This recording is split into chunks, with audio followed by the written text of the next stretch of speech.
Amis téléspectateurs, bonsoir. Heureux de vous retrouver pour ce numéro de 56 minutes synthèse. Tout d'abord, les grands points qui ont dominé l'actualité cette semaine. Allons-nous vers une issue à la crise politique avant le 12 janvier 2015 ? Les acteurs impliqués multiplient les pourparlers cette semaine et parviennent à s'accorder sur plusieurs points de discorde sans toutefois arriver à un consensus visant à juguler la crise politique.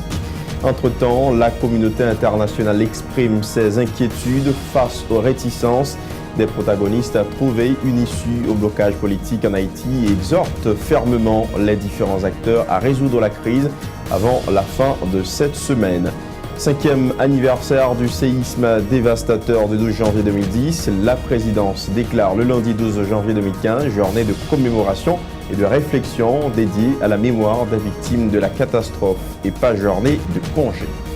Arnel Alexis Joseph a finalement jeté l'éponge mercredi alors que sa démission figurait parmi les recommandations de la commission consultative présidentielle pour dénouer la crise politique. Le président du CSPJ tardait à emboîter le pas à Laurent Lamotte, à son équipe et aux membres du CEP.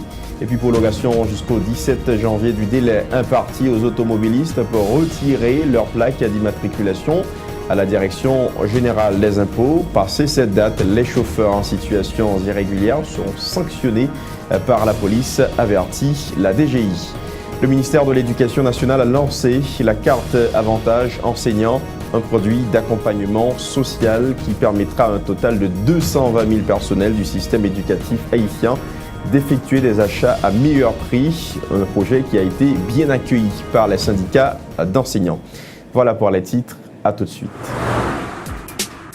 Alekile ak spécial promotion top up nat comme là, sorti mardi pour rive jeudi, depuis yon moun lot bot lo recharger un 5 à 7,99$ sur 1000 Haïti, nat comme a multiplier montant ça.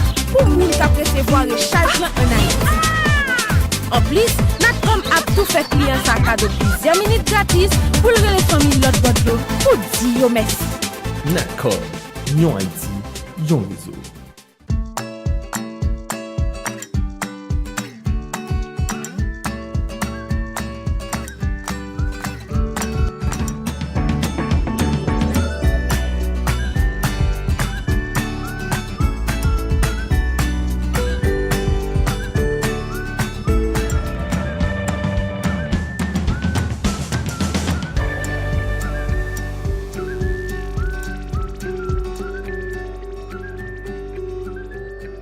Bienvenue au développement de 56 minutes synthèse, faute de quorum. La séance en Assemblée nationale prévue pour le lundi 5 janvier 2015 n'a pu se tenir. Cette convocation à l'extraordinaire prévoyait que les parlementaires planchent, entre autres sur le vote des amendements à la loi électorale, ainsi que la ratification de la déclaration de politique générale du Premier ministre désigné, Evans Paul. Le sénateur Jean-Baptiste Bien-Aimé, membre du groupe des 6 de l'opposition, a justifié l'absence de plusieurs de ses collègues du groupe des 6 à la séance en Assemblée nationale avortée lundi dernier. Le sénateur Bien-Aimé a expliqué que l'Assemblée des sénateurs n'a été informée que quelques heures avant la tenue de cette séance. Le parlementaire a par ailleurs conseillé au Premier ministre choisi de renoncer au poste car, a-t-il soutenu, sa nomination ne respecte pas les normes légales prévues par la Constitution. Les déclarations du sénateur Jean-Baptiste Bien-Aimé. Il faut que le président Martelly entame des discussions pour la mise sous pied du conseil électoral là.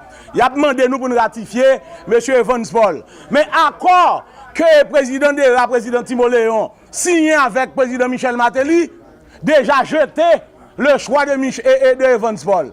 Evans Paul nommé le 25 décembre, le 29 il y a un accord qui dit le président nomme un premier ministre.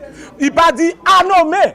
Ça veut dire Evans Paul, c'est jouer ensemble avec lui. Il n'a pas dans l'agenda moun qui pour venir premier ministre. Tout ça qu'a fait la aujourd'hui à convocation et à l'extraordinaire. Yo fait mal son moyen pour jouer avec la personnalité de Evans Paul. M'ballon conseil, m'da souhaité que le dîner yo retire nous dans des autres qu'a fait là parce que son des autres qu'a fait c'est besoin finir avec lui net. De ce fait, pas nous-mêmes nous pas participer dans l'Assemblée nationale, tout autant pas gagner un menu qui est déterminé et qui discute ensemble avec nous. Capral clair pour nous voter loi électorale, nous pas de problème. Nous pas de problème pour nous voter politique générale de gouvernement de consensus. Nous pas dit politique générale de Evans Paul, non. Yon premier ministre de consensus, mais il faut consensus ça fait d'avance pour nous instituer une feuille de route. Feuille de route ça, c'est lui-même qui permet de nous déterminer qui est premier ministre dans le pays, mais ensemble pour nous décider. Notons que cette séance en Assemblée nationale a été reportée au mercredi 7 janvier. Elle n'a cependant pas lieu comme prévu.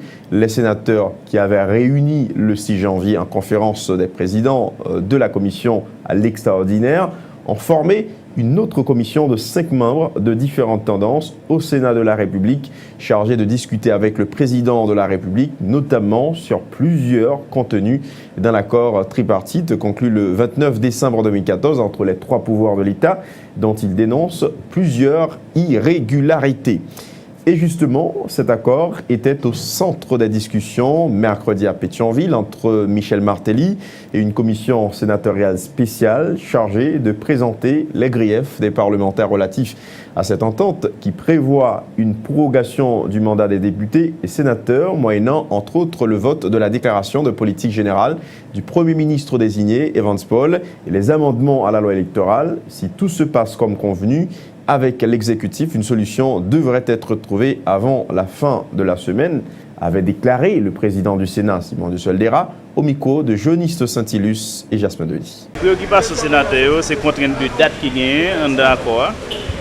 Et le président lui-même au départ, cette date-là qui constitue une garantie pour lui et surtout pour votre loi électorale. Donc là, nous beaucoup mettre d'accord sur un document qui n'a pas de contrainte date là-dedans parce qu'il y a plusieurs facteurs qui, c'est pas seulement le Parlement qui est engagé dans cette date-là. Et nous avons même discuté que même dans le cadre fois un Premier ministre ou bien désignation Premier ministre, pour former le gouvernement, pour aller devant le Parlement, c'est pas un bagage facile qui a fait avant la date. Donc c'est ça que la discussion. Mais nous n'avons pas fini. Au moins nous mettons d'accord sur 2 points. Et c'est question de Mme Alexia. Et question formation conseil électoral là dans les minutes qui suivent. Au moment opportun, capable de formation conseil électoral. Donc janvier pas une date fatidique encore, c'est bien compris président. Moi pas jamais dit une date fatidique, je toujours dit son date de réveil patriotique. Je tiens même mot. Mais Daniel Alexis va démissionner et au moment opportun, mais Daniel Alexis va démissionner. Ouais, Assemblée nationale, est-ce que possible pour tout bagage ça en fait? Et l'Assemblée nationale là, c'est lui qui fait et nous avons chita ça qu'a fait là. Un minimum en temps pour nous joindre pour que l'Assemblée arrive faite avant et fin semaine. Donc, il reporte aujourd'hui et immédiatement nous venons entendre sur ça qui propose là et l'Assemblée nationale là va faire au plus tard vendredi.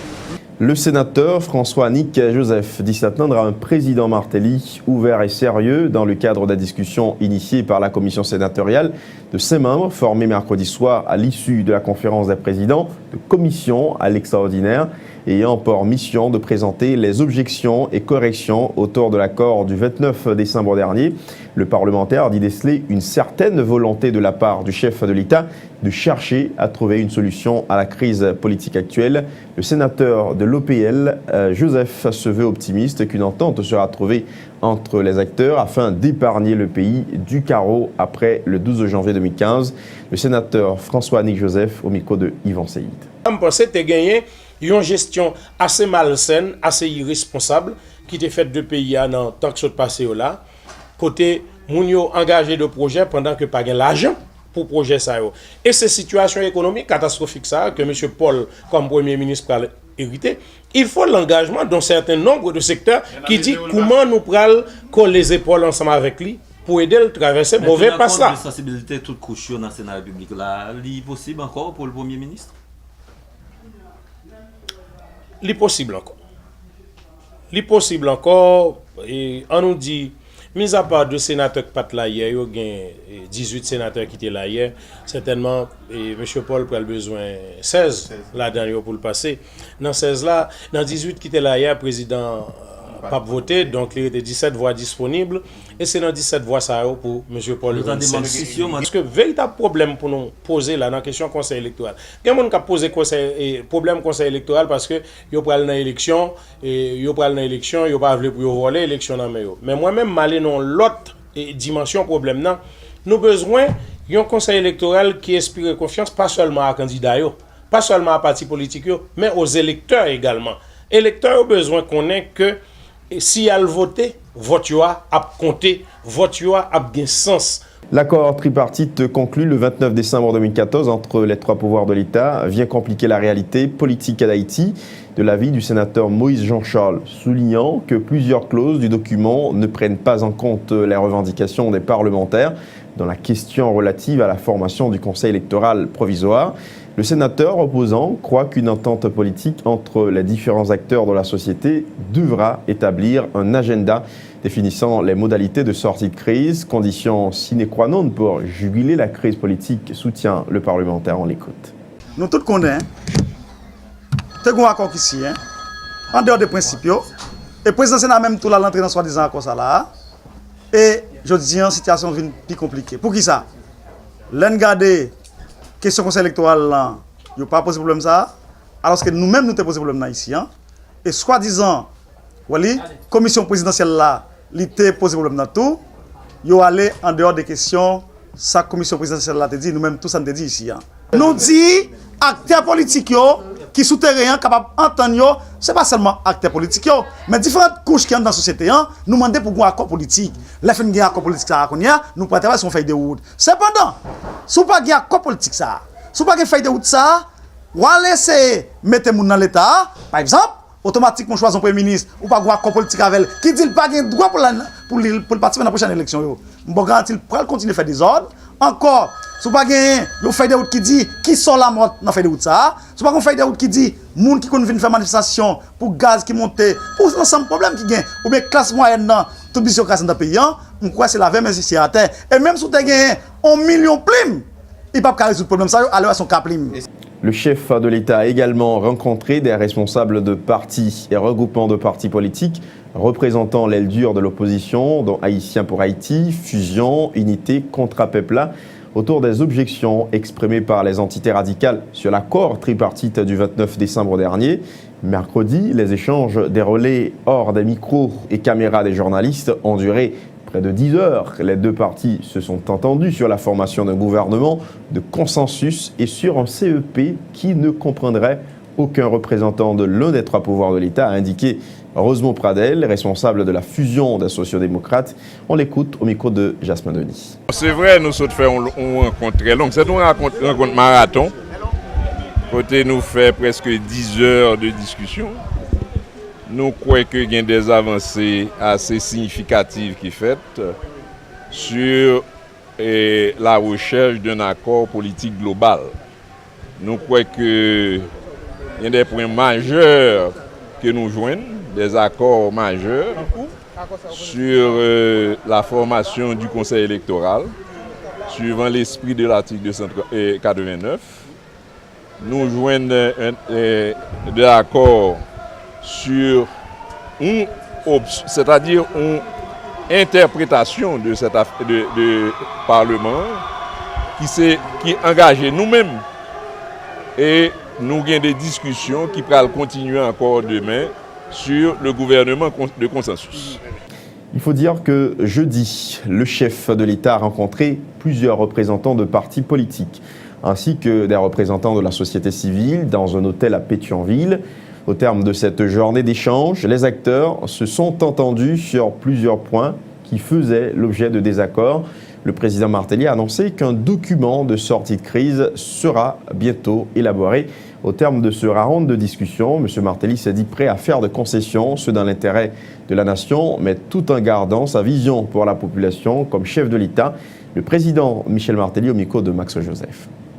Bon, une longue journée. On a dit que le travail a bien avancé. Nous avons rencontré différents partis politiques. Nous avons monté un document qui est bien ficelé. Et nous avons continué toujours demain à rencontrer d'autres partis politiques. Et les sénateurs et les députés pour nous arriver à joindre une meilleure solution pour le pays. Parce que ce n'est pas une affaire de un parti ou bien l'autre parti, sont affaire de Haïti, de population, de stabilité d'abord pour Haïti. Donc, je voulais croire, moi, oser espérer que tout Haïtien a priorisé Haïti, parce que c'est Haïti qui passe avant, pour nous joindre le document final là. Même qu'à oser dire quand même que nous faisons de bonnes avancées, si je ne me trompe, il y a l'autre parti qui a participé dans Chita Tandéa, qui fait réflexion ça déjà matin dans la presse. Je ne vais pas détailler moi-même parce que quand il y a deux fois son seul point qui n'est pas passé, puis point ça qui a crasé toute bagaille. Donc je suis optimiste parce que j'aime commencer à là. Depuis c'est pour Haïti, je n'ai pas de problème pour me bailler, excepté que je n'ai pas de vision, je n'ai pas de espoir que la population qui a voté nous a gagné pour que nous goumions pour un meilleur Haïti. Le président Martelly a fait tout ce qui dépendait de lui pour débloquer la crise préélectorale en appliquant notamment toutes les recommandations formulées par la commission consultative pour trouver une issue à l'impasse politique. C'est ce qu'a déclaré jeudi dernier le porte-parole de la présidence. Il ne revient qu'aux parlementaires de jouer leur partition à présent, a insisté Lucien Jura, qui a énuméré une longue liste d'initiatives adoptées par le chef de l'État en vue d'un dégel à la crise politique actuelle. Lucien Jura au micro de Jasmin Denis. Toujours dans le sens pour le rapprocher de plan de sortie de crise là et appliquer, eh bien, le président Martelly, dans la discussion, dans pourparler, dans tête à tête, il gagne, que ce soit avec sénateurs, avec les partis politiques qui actuellement a réuni avec lui et d'autres secteurs de la société, ils arrivent à mettre d'accord sur secteur qui pourrait gagner pour désigner représentants dans le nouveau conseil électoral qui a gagné pour le former. On a précisé rapidement que le conseil électoral, ça n'a pas de membre ni pouvoir exécutif là-dedans, ni pouvoir législatif, ni pouvoir judiciaire. 9 secteurs, président entend avec partis politiques et puis l'autre secteur, l'autre acteur, sénateur, pour être capable de désigner représentants dans le nouveau conseil électoral, c'est tout d'abord conférence épiscopale.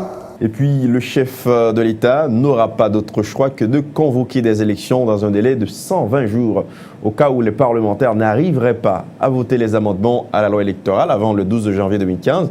C'est ce qu'a déclaré le conseiller spécial du chef de l'État, Yuri Latortue, arguant que l'exécutif prendra un décret en ce sens, ce dans l'objectif d'empêcher un vide institutionnel après la date du 12 janvier. L'ancien sénateur encourage les parlementaires à voter les amendements à la loi électorale afin de faciliter la tenue d'élections dans le pays. Il est nécessaire que les trois pouvoirs de l'État harmonisent leurs relations et parviennent à une solution réelle à la crise politique que traverse le pays, a déclaré le cardinal Chibli Langlois. Il rappelle que l'inflexibilité des protagonistes ne pourra en rien contribuer à dénouer le blocage politique actuel. Les propos du cardinal Chibli Langlois recueillis par Ludmilla Mack et Rwanda Diari. Nous-mêmes qui pourrons aller à Rome, délégation et haïtienne, nous allons faire des mois catastrophes qui étaient touillés en pile monde, à peu près 230 000 monde, qui gagné à peu près 300 000 blessés et à peu près 1,2 million de monde qui pas de caille. Solidarité internationale avec effort peuple haïtien t'a aidé en pile monde sorti en bas des comptes. Nous avons songé qu'il y a un pile pays et une grosse société mondiale avec un pile célébrité qui t'a fait un pile don à peuple haïtien. Il y a un pile petit don tout qui mettait ensemble pour aider Haïti. Et dans tout don qui a été promis, il y a un pile milliard que l'organisation non gouvernementale, ONG, est arrivée et utilisée dans le pays, mais avec résultat que nous connaissons. Nous espérons avec la conférence qui a fait à Rome, et arriver à renforcer la communion qui doit exister entre l'Église seule avec l'Église dans le pays d'Haïti. nous espérons renforcer la capacité institutionnelle diocèse, et il y a 10 diocèses dans le pays, de façon pour être capable de répondre à l'exigence mission. Entre-temps, la communauté internationale accentue la pression sur les acteurs politiques haïtiens.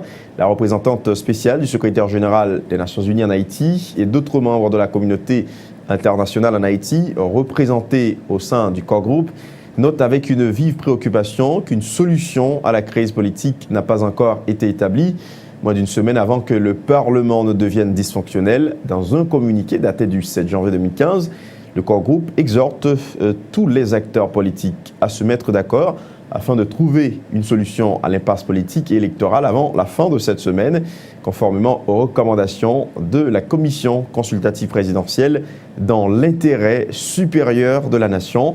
Après le corps groupe et la MINUSTAH, c'est au tour des États-Unis de saluer les négociations entamées par les acteurs politiques haïtiens depuis mercredi. Dans une note de l'ambassade des États-Unis à Port-au-Prince, datée du 8 janvier 2015, le gouvernement américain se dit encouragé par les négociations en cours en vue de résoudre l'impasse politique actuelle et exhorte fermement toutes les parties à s'asseoir et à travailler de manière constructive pour trouver une solution haïtienne qui mène à des élections inclusives. Autre point, du 23 au 25 janvier prochain, une délégation de diplomates onusiens, précisément du Conseil de sécurité des Nations Unies, effectueront une visite d'évaluation de la situation actuelle en Haïti. Mission suite à la réduction des casques bleus dans le pays. La mission devra également encourager la tenue d'élections en Haïti. Selon le journal en ligne Le Figaro, l'ambassadeur chilien Christian Barros Mellet, qui préside le Conseil ce mois de janvier, indique qu'à l'unanimité, le Conseil de sécurité des Nations Unies croit prioritaire que le président haïtien établisse un calendrier crédible pour des élections, ajoutant que cette mission devrait faire avancer ce processus, rapporte le journal Le Figaro. Rappelons qu'en octobre 2014, le Conseil de sécurité des Nations Unies avait renouvelé d'1 an le mandat de la mission onusienne en Haïti, tout en réduisant l'effectif militaire à 2370 contre 4740, mais gardant le même effectif de policiers, soit 2600. Dans ce contexte, sachez que la branche radicale de l'opposition politique en Haïti n'en démord pas.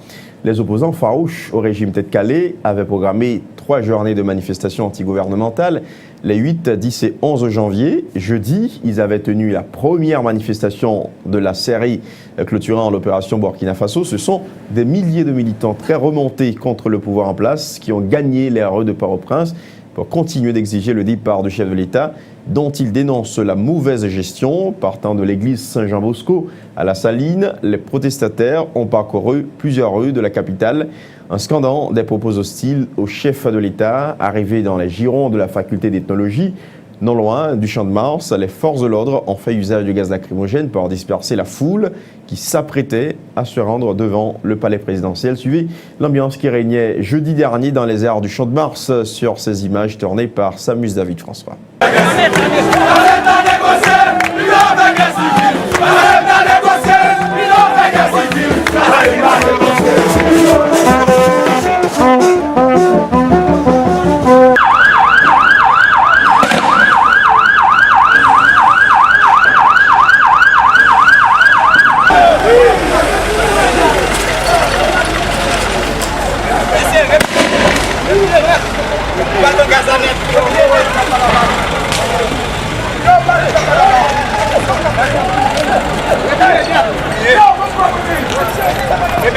Il faut dire que cette manifestation a vu la participation de plusieurs dirigeants de partis politiques représentant l'aile dure de l'opposition, dont ceux de Formula Valas, du MOPOD. Ces responsables politiques ont exprimé une fois de plus leur refus de discuter avec le chef de l'État autour d'une solution à la crise préélectorale. Ces opposants farouches ont réitéré l'appel à manifester les 10 et 11 janvier prochains, toujours dans l'optique d'exiger le départ du chef de l'État. Suivez tour à tour les déclarations de Schiller Louis-d'Or, Serge Jean-Louis et l'ancien sénateur Louis Gérard Gilles au micro de Samus David François. à aucune bagaille qu'a fait pendant que le peuple a dans misère. Nous dans le quartier populaire mourir dans le goût, nous dans la saline, dans Cité Soleil, dans Raboto, dans jalousie, au pas qu'à voir petit à l'école, alors que le président a pris plaisir de rouler tout le monde dans la farine. Pas oublier, le président, des chita avec parti politique et pour Baloué, il va nommer premier ministre sans accord parti politique. Nous disons non, nous disons nous ne pouvons pas accepter ça, parce que le peuple là, c'est le peuple là qui est souverain. Pour le 8 janvier, on a la pire départ Matéli. Toute négociation pour nous faire, c'est dans la rien. Nous n'avons pas vraiment peur de soi-disant chaos. Ce qui est certain, je pense, nous pensons que le 10 et le 11, il va y avoir une solution.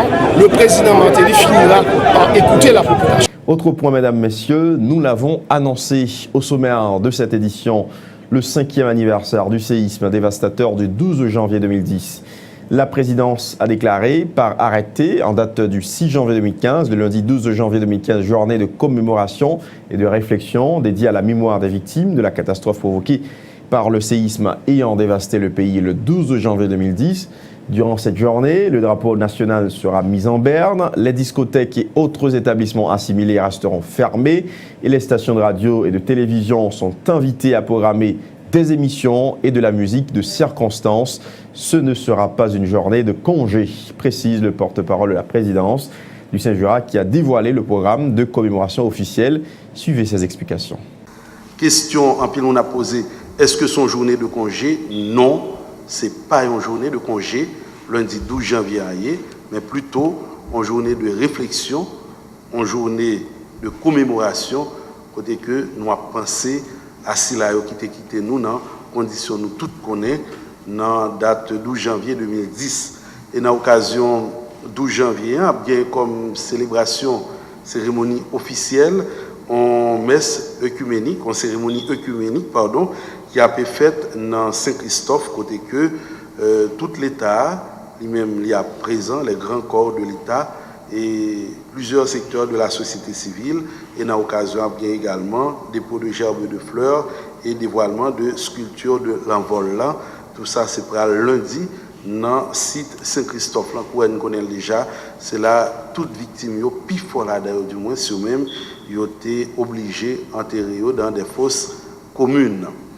Entre-temps, sachez que le cardinal haïtien Chibli Langlois, à la tête d'une délégation d'évêques de la conférence épiscopale d'Haïti, a laissé le pays mercredi à destination du Vatican, où a programmé au 10 janvier une journée avec près de 200 personnes représentant entre autres les églises sœurs, les organismes internationaux et des officiels auprès du Saint-Siège. Cette journée qui sera déroulée sous le thème « Communion de l'Église, mémoire et espérance pour Haïti ». 5 ans après le tremblement de terre, témoigne de la solidarité de l'Église catholique à Haïti dans le cadre de la reconstruction du pays après le séisme dévastateur de janvier 2010. A précisé le cardinal Chibli Langlois, il dit espérer que cette communion avec les églises sœurs renforcera la capacité institutionnelle des diocèses d'Haïti de répondre aux exigences de leur mission. Le cardinal Chibli Langlois au micro de Ludmilla Marak et Wendy Henry. À courir, à chercher des intérêts personnels pour gagner une position correcte, mais c'est pour une flexibilité, non chercher résoudre situation ça. Et l'Église catholique a toujours souhaité ça, que institution démocratique, c'est une institution qui mettait ensemble pour aider le pays à avancer. Alors c'est ça qu'on est capable de dire. Dans ce sens ça, l'intervention qui a été faite pour le dialogue là, c'était ça, pour éviter un vide institutionnel, mais en même temps pour aider le pays à avancer. Nous avons toujours souhaité que le pays a avancé avec une institution qui peut gérer le gens doit gérer. Évaluer les efforts du secteur public, de l'international et de la société civile dans le processus de reconstruction 5 ans après le séisme du 12 janvier 2010. Tel est l'objectif d'une séance de sensibilisation, l'occasion pour les responsables de l'Observatoire citoyen de l'action des pouvoirs publics en Haïti, OCAP, de se pencher sur l'impact des interventions du secteur public et de la communauté internationale 5 ans plus tard. Les précisions du coordonnateur de l'OCAP, Vernon Jean, sont recueillies par Michi Alexis et Fézé Mathieu. Nous là dans le cadre d'une activité spécifique pour répondre à un besoin de mémoire en mémoire justement, si je répéter moi, de 300 000 victimes de tremblement de terre, de 300 000 blessés victimes de tremblement de terre. En mémoire de ça, nous tous vivons d'une façon l'un l'autre parce que suite à tremblement de terre, ça nous songé plus que 1,3 million de monde étaient obligés de déplacer dans le pays, à chercher l'autre côté pour y vivre. Pour la simple et bonne raison que Port-au-Prince, qui était construit pour recevoir 200 000 personnes, vient dans l'incapacité, dans le temps normal, pour gérer environ 3 millions qu'il a dans là, voir que le tremblement de terre a été fini passer et qui te cause toute catastrophe sociale, ça, qui te suive catastrophe naturelle. Nous disons que nous prenons un travail de monitoring de l'action des pouvoirs publics. C'est un gros travail. Monitoring, nous veut dire questionner le pouvoir de l'État, accompagner s'il le faut et faire des propositions dépendamment de l'échange que nous faisons avec la société. C'est des panels de discussion, d'échange que nous avons gagnés dans tout le pays avec un pile citoyen, un pile secteur qui permettent de nous recueillir le maximum d'informations possibles qui pour permettre de nous faire des propositions les plus adéquates à la société. Juste le temps d'observer une pause à ce numéro de 56 minutes synthèse. À tout de suite.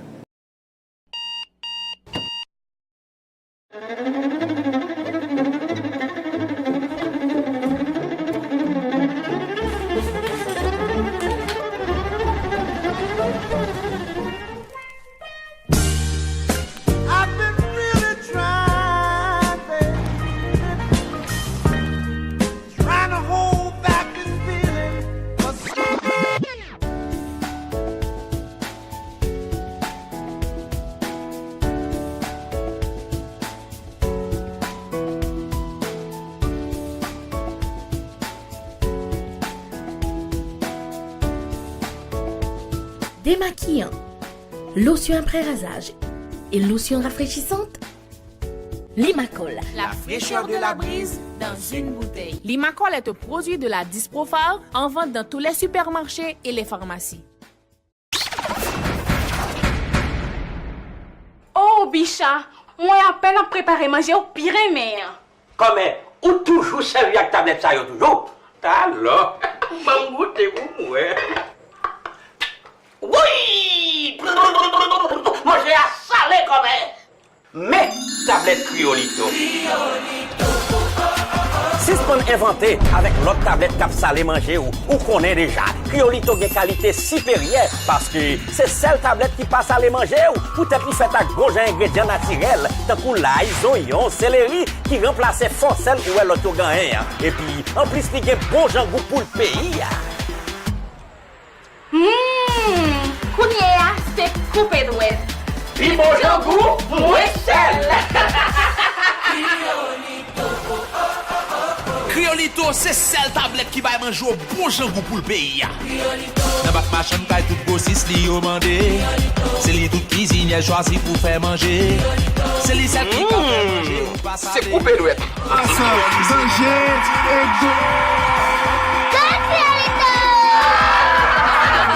Criolito, c'est numéro 1.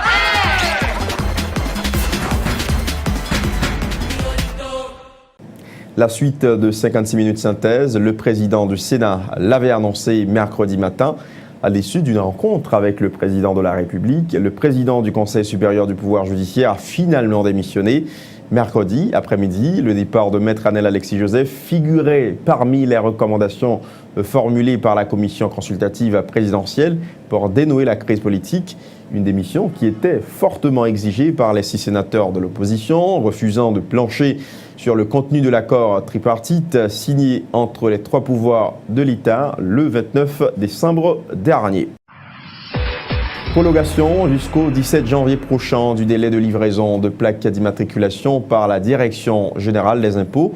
Le directeur général de la DGI, Miradin Morland, qui en a fait l'annonce, indique que seulement 25% de nouvelles plaques d'immatriculation ont été livrées. Miradin Morland avertit qu'à partir du 19 janvier prochain, la police routière commencera à sanctionner les voitures en situation irrégulière. Parlons économie à ce 56 minutes synthèse. Le ministère du Commerce et de l'Industrie, en partenariat avec la Banque mondiale, a lancé officiellement jeudi le portail d'information commerciale d'Haïti. Il s'agit d'un site internet regroupant toutes les informations nécessaires relatives aux activités commerciales en exportation et en importation. Ce portail sera effectif selon la déclaration du directeur général du ministère d'ici le mois de juillet. Ghislain Dugas a aussi mentionné que la Banque mondiale a financé ce projet à hauteur de 400 000 $ américains. Suivez la déclaration du directeur général du ministère, Ghislain Dugas, au micro de Ludmilla Mack et Wendy Henry. Si vous regardez ça dernier temps, vous remarquez que toute institution qui est impliquée dans le processus de facilitation commerciale, il a fait activité par eux. Ils ont engagé en pile action visant à faciliter le commerce. Et nous avons cité un paquet de ministère des Finances, l'administration des douanes, le ministère de l'Agriculture, le ministère de la Santé publique. Donc, ils ont fait action par eux. Ainsi, chaque fois qu'on a besoin d'informations, il est obligé à la douane pour prendre information. La douane, non.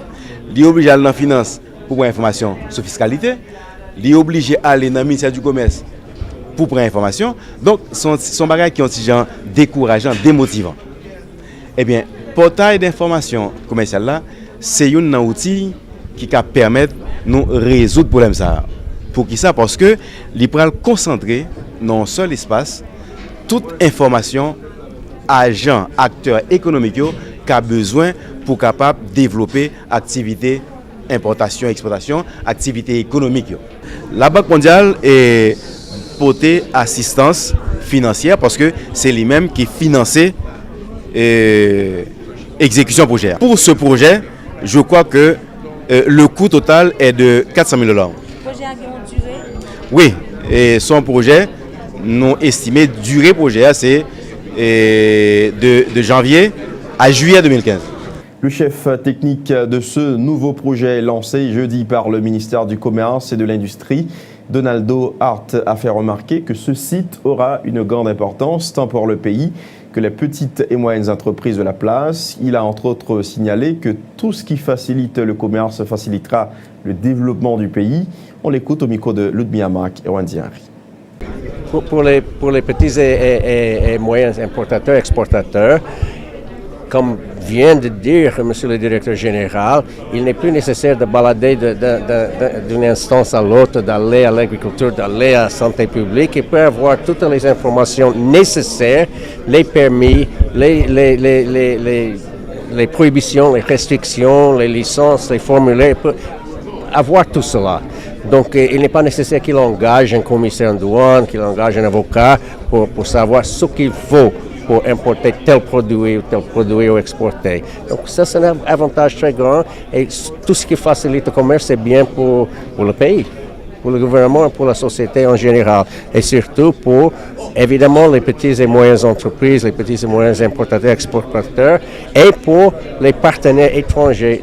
Éducation, les responsables du ministère de l'Éducation nationale et de la formation professionnelle ont lancé vendredi la carte avantage enseignant. Au total, 220 000 personnels du système éducatif haïtien, tels des directeurs ainsi que des enseignants des écoles publiques et privées, bénéficieront de ce programme. La carte avantage enseignant est un produit d'accompagnement social permettant aux enseignants d'effectuer des achats à meilleur prix.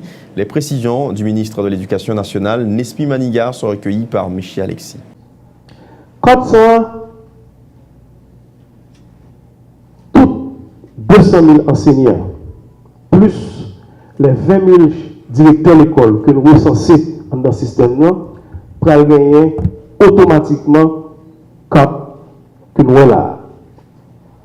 Mais pour que cap ça, bon gouvernement pour gagner, c'est le permis provisoire d'enseigner ou le permis d'enseigner, c'est sous base ça qui va le délivrer carte ça. Et c'est carte ça qui va le permettre que vous ayez accès à services, à réduction de coûts ou accès privilégié que en pile entreprise privée, publique, organisme de l'État pour le mettre à disposition de CARTSA.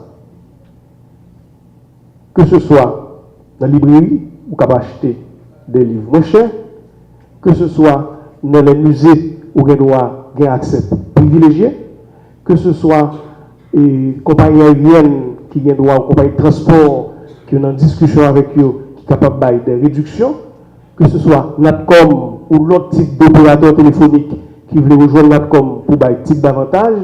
Donc, son gamme de produits et de services à des prix plus compétitifs pour ensemble de personnel que dans l'école publique, que dans l'école privée. Les responsables des syndicats d'enseignants disent accueillir positivement cette initiative. Les responsables du ministère de l'Éducation nationale, les avantages sociaux représentent une revendication majeure, vu que, disent-ils, le salaire dérisoire des enseignants ne les permet pas de combler la majeure partie de leurs besoins. Les syndicalistes disent souhaiter que la carte avantage enseignants puisse aider à améliorer les conditions de travail des professeurs. Tour à tour, les déclarations de Lourdes Edith Joseph et de Josué Mérélien, respectivement secrétaire général de la Confédération nationale des éducateurs d'Haïti et coordonnateur de l'Union nationale des normaliens haïtiens. Ils étaient tous deux au micro de Michi Alexis et Wendy Henry. Ce lancement avec cette compagnie qui consent à permettre aux enseignants d'avoir accès aux nouvelles technologies de l'information. Nous voulons rappeler aujourd'hui, au nom de la CNUH, les avantages sociaux représentent pour nous une revendication majeure parce que le salaire, je vais dire, précaire des enseignants ne leur permet pas de satisfaire tous les besoins. Nous souhaitons que, de toute façon, avec le tel protocole, la compagnie Natcom a augmenté un peu de clients. Et nous souhaitons que l'augmentation de clients pas affecter la qualité de service de bail. Nous espérons que, avec plus de clients, plus d'efforts faits, il y a plus bon service. Parce que dans notre pays, il y a plus de compagnies, plus de plaignants. Cette carte avantage est mise sur pied conjointement avec la compagnie privée de téléphonie mobile Natcom qui facilitera l'accès à l'Internet via une carte SIM, d'autant que la première ministre par intérim, également ministre de la Santé publique, démissionnaire, Florence Duperval-Guillaume, ainsi que la ministre de l'Économie et des Finances démissionnaire, Marie-Carmen Jamari, étaient présentes lors de la cérémonie du lancement de la carte avantage enseignant. D'autant que la grève générale illimitée des enseignants au profit de meilleurs traitements pour les professeurs d'écoles publiques, notamment, a été lancée au mois d'avril de l'année dernière. Coup d'œil à présent dans l'actualité internationale. La France est sous le choc après cet attentat terroriste dans les locaux du journal satirique Charlie Hebdo en plein Paris, qui a coûté la vie à 12 personnes, dont plusieurs journalistes et 2 policiers. François Hollande annonce 3 journées de deuil national à compter de jeudi. Les autorités policières informent avoir appréhendé les 3 suspects poursuivis depuis mercredi matin. Retour sur cette journée d'horreur et de forte émotion en France avec Euronews. En quelques minutes à peine, les armes ont emporté ceux qui faisaient l'âme de Charlie Hebdo. Avant d'abattre 2 policiers, les assaillants ont notamment tiré sur l'économiste Bernard Maris, chroniqueur sous le pseudonyme d'Oncle Bernard. Ils ont également séché les plumes de 4 immenses caricaturistes, dont Cabu. L'ancien d'Harakiri était l'un des pères spirituels de la revue satirique, avec son ami et collègue de toujours Wolinski. Ce dernier, doyen de Charlie Hebdo né à Tunis en 1934, se plaisait à dire que l'humour est le plus court chemin d'un homme à un autre.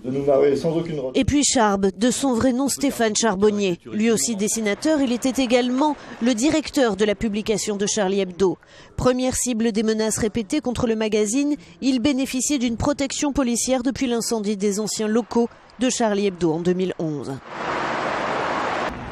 Paris est Charlie. Depuis hier, le slogan s'inscrit sur l'Arc de Triomphe en plein cœur de la capitale française. Dans la matinée, la mairie de Paris avait fait Charlie Hebdo citoyen d'honneur de la ville. Depuis l'attentat de mercredi, c'est sur le web que les marques de soutien affluent. Le site web de Charlie Hebdo a connu un trafic exceptionnel ces derniers jours, dépassant le million de visiteurs en seulement quelques heures. Surtout le slogan « Je suis Charlie » s'est répandu à une vitesse incroyable dans le monde entier. La barre des 5 millions de tweets a été dépassée hier en fin de journée, avec un pic à 6500 tweets par minute.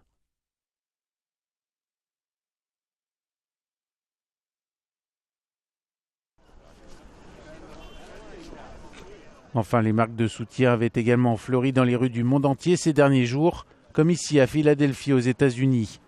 Au total, ce sont des centaines de milliers de Charlie qui avaient choisi de se rassembler de par le monde.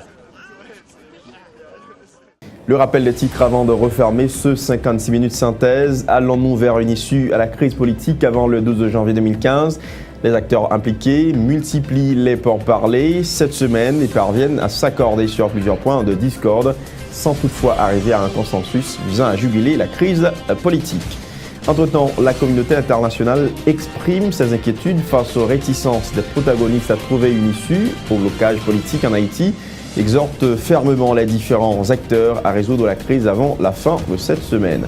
5e anniversaire du séisme dévastateur du 12 janvier 2010, la présidence déclare le lundi 12 janvier 2015 journée de commémoration et de réflexion dédiée à la mémoire des victimes de la catastrophe et pas journée de congé. Anel Alexis Joseph a finalement jeté l'éponge mercredi alors que sa démission figurait parmi les recommandations de la commission consultative présidentielle. Pour dénouer la crise politique, le président du CSPJ tardait à emboîter le pas à Laurent Lamotte, à son équipe et aux membres du CEP. Prolongation jusqu'au 17 janvier du délai imparti aux automobilistes pour retirer leur plaque d'immatriculation à la Direction générale des impôts. Passé cette date, les chauffeurs en situation irrégulière seront sanctionnés par la police, avertit la DGI. Et puis le ministère de l'Éducation nationale a lancé la carte Avantage enseignant, un produit d'accompagnement social qui permettra à un total de 220 000 personnels du système éducatif haïtien d'effectuer des achats à meilleur prix, un projet qui a été bien accueilli par les syndicats d'enseignants. Fin de ce numéro de 56 minutes synthèse, mesdames, messieurs. Merci à chacun de vous de l'avoir suivi. À la semaine prochaine. Au revoir.